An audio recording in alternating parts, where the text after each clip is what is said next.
কিছু গোটা মশলা নিয়েছি, এবার এগুলোকে শুকনো খোলায় নেড়ে নেব। প্রথমেই কালো সর্ষে নিলাম, তারপরে মৌরি, গোটা জিরে, মেথি, শুকনো লঙ্কা, এগুলো একটু ভালো করে নেড়ে নিয়ে ঠান্ডা হয়ে গেলে মিক্সিতে একটু দানা দানা মতো পেস্ট করে নেব।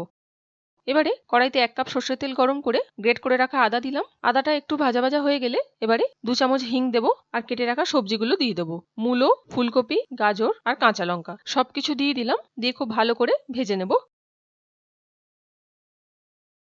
এবারে কালো জিরে, বিট নুন, হলুদ গুঁড়ো আর কাশ্মীরি রেড চিলি পাউডার দিয়ে দিলাম, দিয়ে সবকিছু খুব ভালো করে ভাজতে থাকবো। সবকিছু ভালো করে ভাজা হয়ে গেলে অল্প গুড় দেবো আর হাফ বাটি ভিনিগার দিয়ে দেবো।